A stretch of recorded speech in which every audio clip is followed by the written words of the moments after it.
Hello বন্ধুরা, আবারও আমাদের এই ইউটিউব চ্যানেলে আপনাদের স্বাগত। আজ আমি বাড়িতে পুরোপুরি একা ছিলাম, কারণ বাড়ির সবাই বাইরে গিয়েছিল। আমি সকালে উঠে বাড়ির মৌলিক কাজগুলো করতে লাগলাম। তারপর আমি বাড়ির দরজা বন্ধ করে বাথরুমে গোসল করতে গেলাম। বাড়িতে কেউ ছিল না, তাই আমি বাথরুমের দরজাও বন্ধ করিনি। বাথরুমে গিয়ে আমি আমার কাপড় খুলতে শুরু করলাম। ধীরে ধীরে আমি সব কাপড় খুলে ফেললাম এবং সাবান নিয়ে আমার শরীরের প্রতিটি অংশ ঘষতে লাগলাম। আমি আমার গোপনাঙ্গেও সাবান লাগাতে শুরু করলাম। যেই সাবান লাগালাম, আমার সেই অঙ্গ পুরোপুরি শক্ত হয়ে দাঁড়িয়ে গেল। আমি আরও মজা করে সেটা আরও ঘষতে লাগলাম। আমি আমার মোবাইল বাথরুমে নিয়ে গিয়েছিলাম। এক মুহূর্তের জন্য আমার মনে হলো, কেননা আমি ওই ধরনের ভিডিও দেখতে দেখতে গোসল করি। কিন্তু আমি আমার ইচ্ছা বদলালাম এবং মোবাইলে একটা ভালো গান চালিয়ে এক কোণে রেখে দিলাম এবং গোসল শুরু করলাম। আমার শরীরে একটাও কাপড় ছিল না। আমি সাধারণত দরজা বন্ধ করে গোসল করতাম, কারণ বাড়িতে সবাই থাকত, কিন্তু আজ বাড়িতে কেউ ছিল না। তাই আমি নিশ্চিন্তে গোসলে মগ্ন হয়ে গেলাম। বলা যায় আমি একজন বাথরুম সিঙ্গারের মতো গোসল করছিলাম এবং গানও গাইছিলাম। আমি গোসলে পুরোপুরি মগ্ন ছিলাম। আমার সাবান নিচে পড়ে গেল। আমি যেই সেটা তুলতে ঝুঁকলাম, তখনই আমার মনে হলো কেউ আমাকে দেখছে। আমি দরজার দিকে এগিয়ে গেলাম, কিন্তু দরজা খোলা ছিল এবং আমি কাউকে দেখতে পেলাম না। আমি দরজার পর্দা ফেলে দিলাম। হয়তো এটা আমার মনের ভ্রম ছিল, কারণ বাড়িতে তো কেউ ছিল না। আমি আবার গোসলে মগ্ন হয়ে গেলাম। কিছুক্ষণ পর আবার আমার মনে হলো কেউ আমাকে দেখছে। আমার একটু ভয় লাগলো, কারণ এর আগে কখনো এমন অনুভূতি হয়নি। আমি তাড়াতাড়ি গোসল শেষ করে বাথরুম থেকে বেরিয়ে এলাম। আমি দেখলাম আশেপাশে কেউ নেই এবং দরজা ভেতর থেকেই বন্ধ ছিল, যেটা আমি বন্ধ করে গিয়েছিলাম। তখন আমার মনে হলো হয়তো এটা আমার ভ্রম ছিল এবং এটা আমার মনের কল্পনা ছিল যে কেউ আমাকে দেখছে। আমি নিশ্চিন্তে আবার গানে মগ্ন হয়ে গেলাম। আমি যে তোয়ালে আমার কোমরে জড়িয়েছিলাম সেটা খুলে ফেললাম। এখন আমি পুরো ঘরে কাপড় ছাড়াই ছিলাম। আমি আমার ঘরে গেলাম, সেখানে কি কাপড় পরতে শুরু করলাম। কাপড় পরার আগে আমি কাপড় বের করলাম, ততক্ষণ আমি কাপড় ছাড়াই ছিলাম। আমি ধীরে ধীরে কাপড় পরলাম এবং ঘর থেকে বেরিয়ে এলাম। তখনই আমি যেই দৃশ্য দেখলাম তাতে আমি পুরোপুরি হতবাক হয়ে গেলাম। আমি রান্নাঘরে গেলাম। তখনই আমি ছাদ থেকে কিছু আওয়াজ শুনতে পেলাম। আমি মনে মনে ভাবতে লাগলাম, বাড়িতে কেউ নেই, তাহলে ছাদে কে? প্রথমে আমার মনে হলো হয়তো এটা কোনো চোর, কিন্তু দিনের বেলায় চোর আসা সম্ভব নয়। আমি চিৎকার করে বললাম, কে আছে? কিন্তু উপর থেকে কোনো উত্তর এলো না। আমি ঘর থেকে একটা লাঠি বের করে সোজা ছাদের দিকে গেলাম। যেই ছাদে পৌঁছালাম, দেখলাম সুচিত্রা সেখানে বসে আছে। আমি তাকে দেখে হতবাক হয়ে গেলাম, কারণ বাড়িতে তো কেউ ছিল না। তাহলে এটা কিভাবে সম্ভব? এক মুহূর্তের জন্য আমার মনে হলো, যে আমাকে দেখছিল সে কি সুচিত্রা নয়? সুচিত্রা আমার মামাতো বোন। যদিও সে আমার মামাতো বোন, তবে বাবা তাকে নিজের মেয়ের মতোই মানতেন। আমি তাকে কখনো বোন হিসাবে মানিনি, কারণ যে চাচার মেয়ে সে, তিনি আমার বাবার সহোদর ভাই ছিলেন না। তিনি অনেক দূরের সম্পর্কের ছিলেন। কিন্তু যখন সুচিত্রা এবং তার মা বাবা এখানে এসেছিলেন, তখন তার মা বাবার মৃত্যু হয়ে যায়। তখন থেকে বাবা তাকে মানুষ করেছেন। শৈশবে মা বাবা হারানোর কারণে সে একটু উদাস থাকত। বাড়ির লোকজন তাকে সবসময় খুশি রাখার চেষ্টা করত। এর বিনিময়ে আমি ততটা ভালোবাসা পেতাম না, তাই শৈশব থেকেই আমি তার উপর খুব রাগ করতাম। কিন্তু আজ আমি তার উপর রাগ করি না। মা বাবা না থাকার কারণে সে শৈশব থেকে একটু দুর্বল ছিল। দুঃখ তখন হয়েছিল যখন তার বিয়ে হয়ে যায় এবং 1 বছরের মধ্যেই তার স্বামীও মারা যায়। আমি তার জন্য খুব খারাপ বোধ করতাম। ভগবান জানে তার ভাগ্যে কি লিখেছেন। যাই হোক, এখন বর্তমান সময়ে আসি।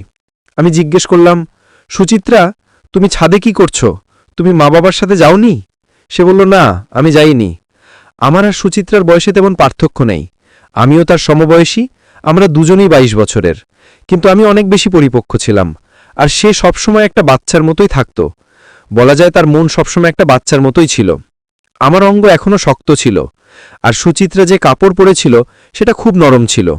প্রথমবার আমার মনে অদ্ভুত চিন্তা এলো, কিন্তু আমি আমার মনকে সামলালাম এবং তাকে বললাম, চলো ঘরে যাই। সে ভয় পেয়ে গেল।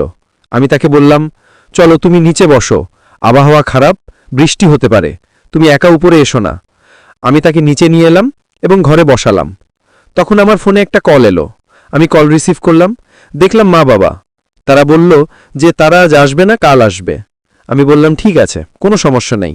আমি সুচিত্রার কাছে গিয়ে বললাম, দেখো, মা বাবা আজ আসবে না, তাই আমাদের দুজনকেই আজ বাড়িতে থাকতে হবে। এই প্রথম আমি আর সুচিত্রা বাড়িতে একা ছিলাম। যখনই আমি বাড়িতে আসতাম, মা বাবার সাথে সুচিত্রাও থাকত, কিন্তু আজ আমি আর সুচিত্রা একা। সে পুরোপুরি যুবতী ছিল এবং আমিও যুবক ছিলাম। তাকে দেখে আমার চিন্তাভাবনা বদলে যাচ্ছিল, কিন্তু আমি নিজেকে সামলালাম। আমি তাকে বললাম, চলো একটা কাজ করি, তুমি রুটি বানাও, আমি বাজার থেকে মুরগি নিয়ে আসি, তারপর আমরা খেয়ে ঘুমিয়ে পড়ব। সে রুটি বানাতে লাগলো আর আমি বাজারে গেলাম। বাজার থেকে ফিরতে আমার একটু সময় লাগলো, কারণ আবহাওয়া খারাপ ছিল। আমি মুরগি নিয়ে ফিরলাম, তখন দেখলাম সুচিত্রা পুরোপুরি বৃষ্টির পানিতে ভিজে গেছে। বৃষ্টির পানিতে তার কাপড় তার শরীরের সাথে পুরোপুরি লেগে গেছে, যা দেখে একজন ছেলে নিজেকে সামলাতে পারে না। যদিও সে নিজের বোন ছিল না, তবু আমি নিজেকে সামলালাম। আমি বললাম, তুমি এখানে কি করছো? সে বলল, আমি পানিতে ভিজতে চাইছিলাম, তাই ভিজে গেলাম। আমি তাকে ধমক দিয়ে বললাম, যদি অসুস্থ হয়ে পড়ো তাহলে মা বাবা আমাকে বকবে, চলো ভেতরে যাও। আমি তাকে টেনে ভেতরে আনার চেষ্টা করলাম, কিন্তু সে আসছিল না। আমি জোর করে তাকে টানলাম। আমার জোরে টানার কারণে সে আমার উপরে পড়ে গেল। আমরা দুজনেই মাটিতে পড়ে গেলাম। সে আমার উপর ছিল, তার নিঃশ্বাসের শব্দ আমি শুনতে পাচ্ছিলাম। তার পুরো শরীর আমার শরীরের সাথে লেগেছিল। জীবনে প্রথমবার কোনো মেয়ের শরীর আমার শরীরের সাথে লেগেছিল। আমার শরীরে একটা অদ্ভুত শিহরণ জাগল। এত বৃষ্টিতে ভিজেও আমার শরীরে একটা অদ্ভুত উত্তাপ অনুভব হচ্ছিল। আমি সুচিত্রাকে আমার উপর থেকে সরিয়ে তাকে কাপড় বদলাতে বললাম। সে কাপড় বদলাতে গেল, এবং যখন কাপড় বদলে ফিরল, তাকে দেখে আমার নিয়ত পুরোপুরি খারাপ হয়ে গেল। আমি জানি না কিভাবে নিজেকে সামলাচ্ছিলাম। সে একটা ছোট লোয়ার এবং খুব ছোট উপরের কাপড় পরেছিল। আমি তার সাথে চোখ মেলাতে পারছিলাম না। তার শরীরের উঁচু নিচু অংশ দেখে আমার অঙ্গ পুরোপুরি শক্ত হয়ে গেল। আমি নিজেকে সামলালাম। আমরা খাবার জন্য বসলাম। তখন আমি দেখলাম সুচিত্রা কিছুক্ষণের জন্য তার ঘরে গেল। আমি তার মোবাইল দেখলাম।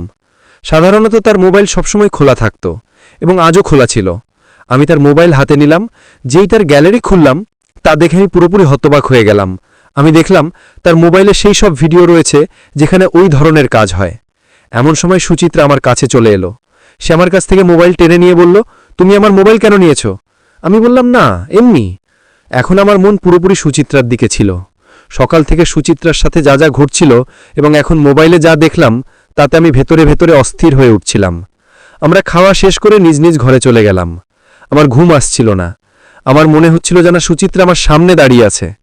আমি তাকে মনে মনে সেইভাবে ভাবছিলাম যেভাবে ভিডিওতে দেখেছিলাম। যদিও আমি ভিডিওটা খুব অল্প সময় দেখেছিলাম, তবু সেটা আমার মাথায় ঢুকে গিয়েছিল। আমি উঠে সুচিত্রার ঘরের বাইরে দাঁড়ালাম। আমরা দরজা বন্ধ করতাম না, শুধু একটা ছোট পর্দা থাকত। আমি দেখলাম সুচিত্রা ঘুমাচ্ছে। লাইট বন্ধ ছিল, তাই আমি কিছু দেখতে পাচ্ছিলাম না বা শুনতে পাচ্ছিলাম না। আমি পানি খাওয়ার জন্য রান্নাঘরে গেলাম এবং নিজেকে শান্ত করার চেষ্টা করলাম।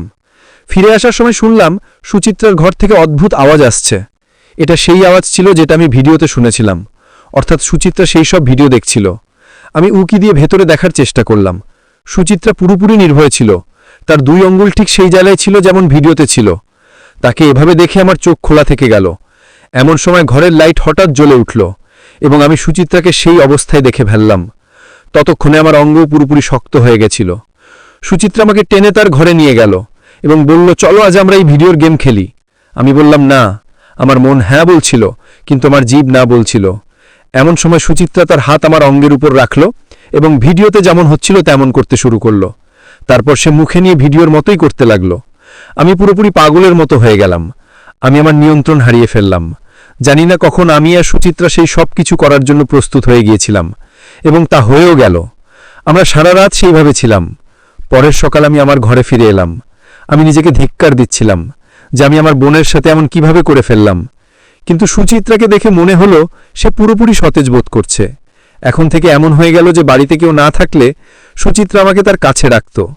একদিন আমি সুচিত্রাকে বললাম, এটা ভুল। সে এসে বলল, তখন তোমার এটা বোঝেনি যখন আমরা এইসব করেছিলাম? আমি বললাম, আমাকে মাফ করো, আমি তখন ভুল করে ফেলেছিলাম। এখন আমরা এসব করব না। কিন্তু সুচিত্রা বলল, না, আমি যতক্ষণ চাই ততক্ষণ করব। আমি বললাম, আমি বাবাকে বলে দেব। সুচিত্রা বলল, ঠিক আছে, তুমি বাবাকে বললে আমি এই ভিডিও দেখাবো। সুচিত্রা যে ভিডিও দেখালো তা দেখে আমার পায়ের নিচে মাটি সরে গেল। আমি পুরোপুরি বিহ্বল হয়ে গেলাম। আমি ঘামে ভিজে গেলাম। ভিডিওতে সুচিত্রা আমার আর তার সাথে কাটানো সেই সময় রেকর্ড করে রেখেছিল। এখন সে আমাকে ব্ল্যাকমেল করতে শুরু করল। তার যখন ইচ্ছে হতো সে আমাকে তার ঘরে ডাকত এবং আমার সাথে সেই কাজ করত। আমার একবারের ভুল এত বড় ভুল হয়ে গেছিল।